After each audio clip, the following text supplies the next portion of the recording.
vamos mostrar como, através de uma propriedade específica, é possível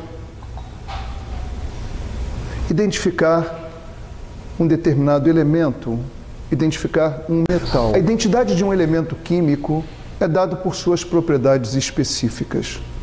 O mesmo acontece com as substâncias. Vamos tomar uma substância como exemplo, a água. Na perspectiva microscópica, a água tem fórmula H2O. Significa que somente a água tem fórmula H2O. Se encontrarmos a fórmula H2O, sabemos que essa é a fórmula da água, é a identidade da água. Do ponto de vista macroscópico, nós podemos escolher uma propriedade específica, por exemplo, o ponto de ebulição da água ao nível do mar. Ao nível do mar, o ponto de ebulição da água é 100 graus. Somente ela entra em ebulição, essa temperatura, esse líquido, nessas condições. Já um elemento químico, eu posso pegar, por exemplo, um metal e o zinco, por exemplo. Qual seria a identidade, na perspectiva microscópica, do elemento zinco, do metal zinco? É que ele possui carga nuclear 30+. Ter carga nuclear 30+ significa que ele tem 30 prótons em seu núcleo.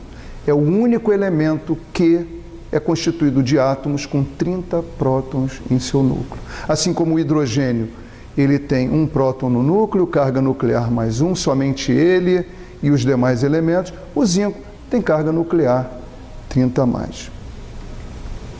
Do ponto de vista macroscópico, é possível, dentro de um laboratório, realizar um experimento muito simples.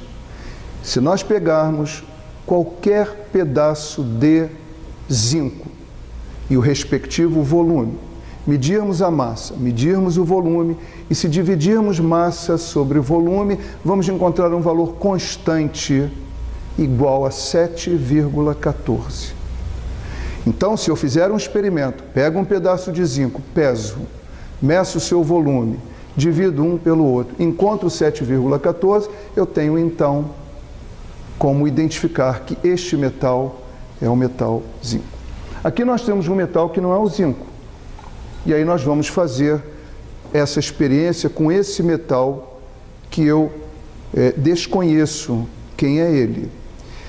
Esse metal, nós preparamos esse metal com um pequeno furo para introduzir em seu interior um fio de nylon. Esse fio de nylon tem massa desprezível e volume desprezível. Portanto, ele só vai me facilitar a pesagem e a medição do seu volume, como nós vamos ver a seguir. Vamos então aos primeiros passos do experimento. Essa foi tarada, indicando 0.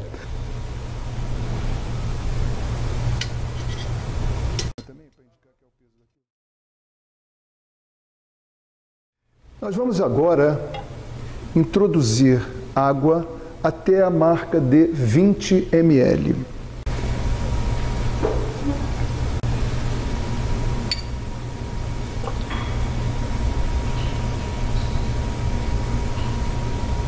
Perfeito. Tá bom? Perfeito.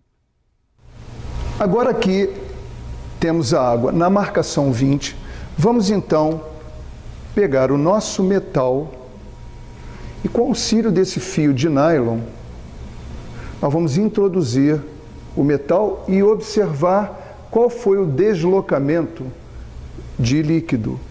O deslocamento, a quantidade de água deslocada, vai corresponder ao volume do metal.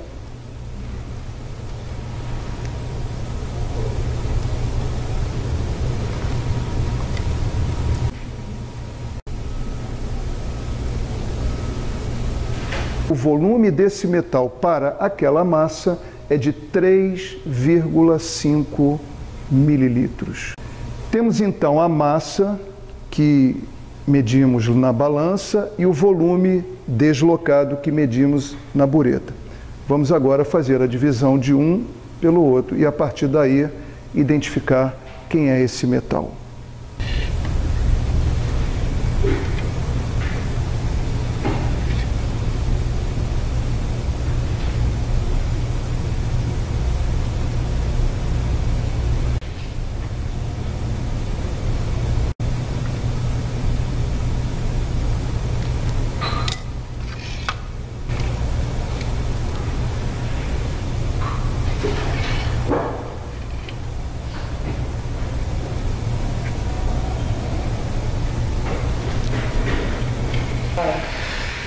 O metal cuja razão M sobre V, para qualquer parte dele, dá como resultado 2,70 gramas por mililitro, é o alumínio. Portanto, esse valor que nós encontramos, 2,66 gramas por mililitro, é um valor que se aproxima de 2,70 e que, portanto, podemos concluir que se trata do metal alumínio. Dessa forma, utilizando esta propriedade específica, podemos concluir que este metal é o alumínio.